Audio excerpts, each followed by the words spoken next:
Yun, isang mapagpalang umaga na naman po sa ating lahat. Tayo po ay dadako ulit sa ating morning devotion. Yan. Devotion na naman, alas 6 na. Kaya sa umaga pong ito, ah, ako po uli ang bibigay sa inyo ng message kung last Monday po ay ang ating pong topic ay yung the body. Ngayon naman po ay yung the building.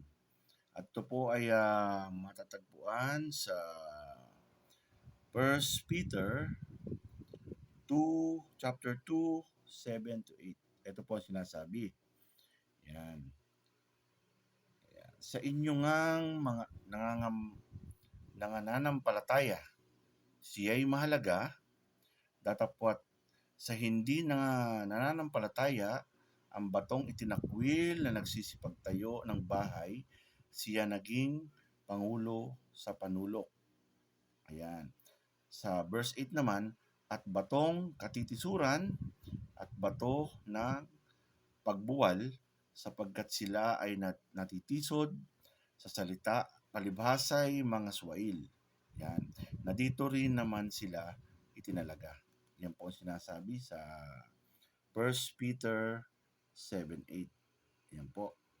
Yun po ang sinasabi sa 1 Peter chapter 2 verse 7 to 8. Yan. At ngayon po, napag-aralan natin kahapon, tulad na yan, si Brother Lito ang nagsalita sa atin. Siyempre, may nakuha tayo sa kanyang message. Yan po yung tinatawag na do not hide and fill the gaps. Yan. Mamaya po, sabihin po natin yan. Ngayon po, yung pong isang in the building, sinasabi nga ganyan, ano bang pumapasok sa isip natin kapag narinig natin ang salitang building or kanlungan or silungan? Yung building, yan. Tapos marahil ay isang gusaling may panara, ang mga pinto, isang muog na makapal ang pader, o kaya isang simpleng silungan upang hindi ka mabasa pag umuulan o bumabagyo. Kahit ano pa mang larawan na naiisip natin, lahat tayo ay magkakasundo ng isang building o kanlungan ay isang ligtas na lugar. Yan. Tuwing nilalarawan ng Biblia, ang Diyos bilang kanlungan, nangangahulugan ito na ang Diyos ay ligtas na kublihan sa panahong kailangan natin ng proteksyon. Ayan po, ang kaalaman na ang Diyos ay ating kanlungan ay nagbibigay sa atin ng lakas ng loob upang tayo ay lalo magtiwala sa Kanya. At dahil dyan, hindi tayo dapat matakot sa anumang sitwasyon, sa mga taong nagbabanta sa atin, sa physical man o spiritual na aspeto, sapagkat walang anumang sitwasyon na maaari nating kaharapin ang hindi kontrolado ng Diyos. Yan, Diyos lang ang talaga may kontrol ng lahat. Kaya't ang pinakamainam na lugar ay ang palaging nasa kanyang presensya. Yan. Ang pangalan ng Panginoon ay matibay na muog, tinatakbuhan ng matuwid at naliligtas. Yan. Kawikaan 18:10. Ngunit may katanungan ganito. Paano ko ba magiging kanlungan ng Diyos? Yan. Napakadaling ilarawan ang isang pisikal o literal na kanlungang nagbibigay sa atin ng proteksyon mula sa kapahamakan. Ngunit, paano natin masasabing ang Diyos ay ating kanlungan? Gayong hindi naman natin siya nakikita. Di ba? Sabi nga ni David, si David ay isang dakilang halimbawa ng taong nakakakilala sa Diyos bilang kanyang kanlungan o kublihan. Sa ilang pagkakataon ng kanyang buhay, noong si David ay tinutugis ng mga taong gustong pumatay sa kanya, siya ay laging nakakasumpong ng kaligtasan at pagkupkop ng ating Panginoon Diyos. Yan. Nasa Diyos ang aking kaligtasan at ang aking kaluwalhatian. Ang malaking bato ng aking kalakasan at ang kanlungan ko'y nasa Diyos. Magsitiwala kayo sa Kanya buong panahon, kayong mga bayan. Buksan ninyo ang inyong dibdib sa harap niya. Diyos ay kanlungan sa atin. Yan. Sabi nga sa awit 62:7-8. Ang madaling paraan upang maging kublihan natin ang Diyos ay hilingin natin ito sa Kanya. Yan. Sabi ni David, yan, ibuhos mo ang iyong puso sa Kanya. At iyan ang lagi niyang ginagawa. Bawat kaganapan sa kanyang buhay ay buong pusong ipinahayag niya sa Diyos. At hinahayaan niyang kumilos siya sa Kanya. Yan, ganun. Para sa atin. Hayaan natin kumilos ang Panginoon sa ating buhay. Yan, malalaman at makikilala natin ang Diyos bilang ating kanlungan. Kung tayo ay laging lalapit sa Kanya upang humingi ng proteksyon. Yan, lagi tayo manalangin at humingi ng proteksyon sa ating Panginoon. Yan, kabaliktaran ng pananampalataya ni David, ang mga pinuno ng Israel noong panahon ni Isaias na sinubukang humanap ng proteksyon sa ibang mga bagay sa halip na sa Diyos. Yan. Sa Isaiah 28:15 ay sinaway sila ng Panginoon dahil ginawa nilang kanlungan ng kabulaanan at lugar ng kublihan ng kamalian. Kaya't ang Diyos ay nag-alok sa kanila ng tunay na kublihan. Ito ngayon ang sinasabi ng Panginoon, Yahweh. Naglalagay ako sa Sion, ng batong panulukan, subok, mahalaga at matatag na pundasyon. Ang magtiwala rito'y hindi mapapahiya. Gagawin kong panukat ang katarungan at pamantayan ang katwiran. Wawasakin ng bagyo at aanurin ng baha ang lahat ng silungan ng kasinungalingan. Yan. Ang pakipagkasundo mo sa kamatayan at sa daigdig ng mga patay ay mawawala ng bisa at masisira, at kapag dumating ang baha, lahat kayo'y matatangay. Yan. Isaiah 28:16-18.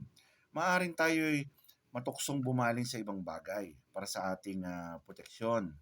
Ngunit ang mga bagay na yon ay makapagbibigay lamang ng maling seguridad.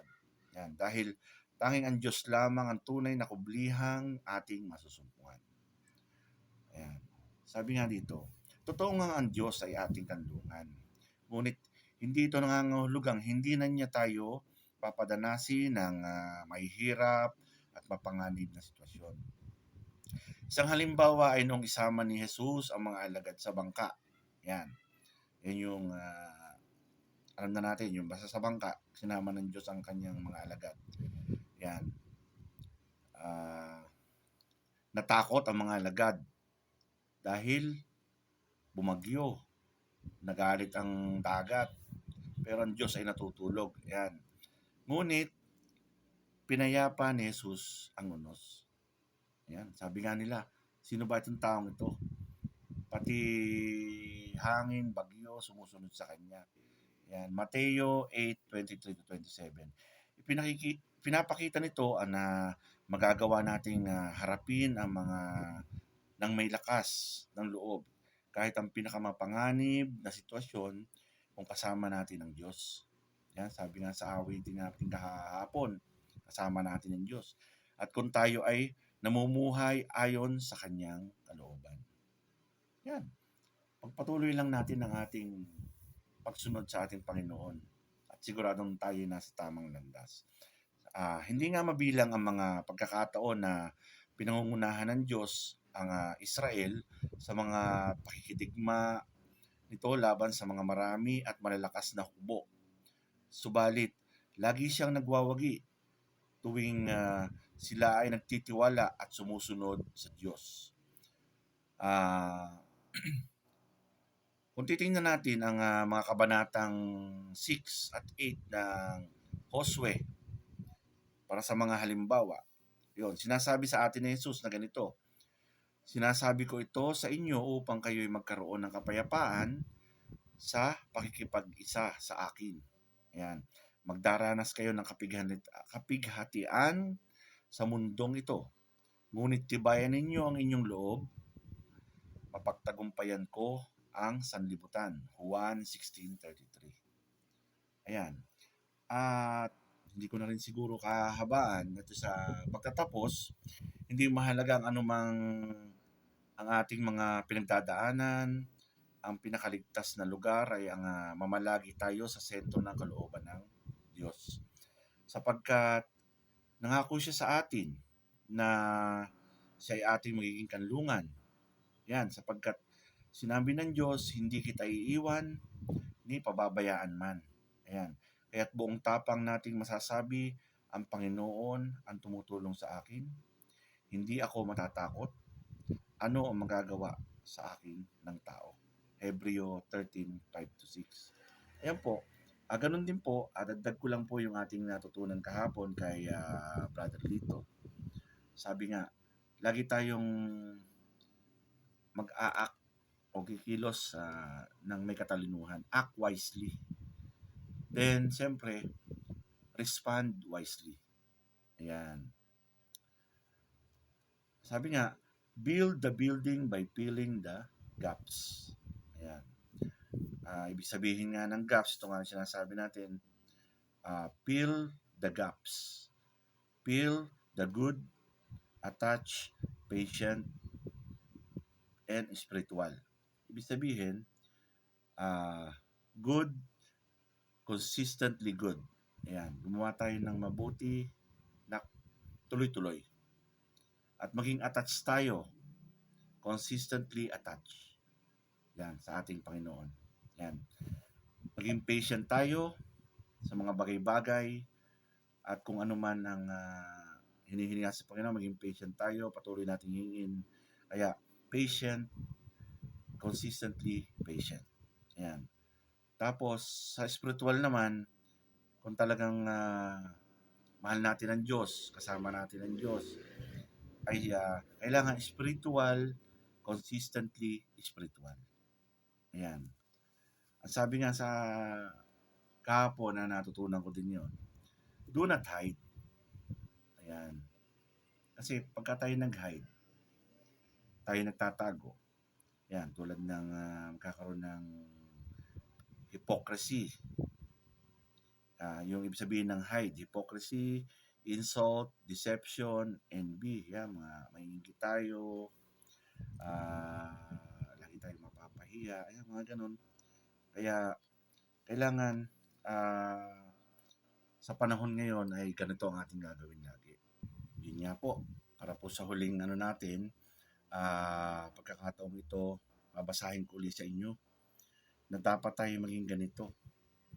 Hindi tayo yung sa 1 Peter 2, 7-8, yung verse 8. At batong katitisuran at bato ng pangbuwal sapagkat sila ay natitiso sa salita, palibhasay mga suwail, na dito rin naman sila tinalaga. Ayan. Pagka tayo kasi nag-hide, yun ang nangyayari sa atin. Bali, parang kakaroon tayo magiging batong katitisuran. Yan. Yan ang iiwasan natin. Kaya, kailangan natin talagang ipil lahat ng gaps. Yun lang po ang aking masasabi sa umagang ito. At nawa po ay may natutunan tayo sa mga salita ng ating Panginoon. At alam natin yung building hindi lang isang structure. Ito ay ang structure na ito ay ang ating Panginoon. No? Doon po lang tayo kakapit, sa Kanya lang magtitiwala, ipil natin ang gaps. Yun lang po. Maraming po salamat. God bless po. Magandang umaga.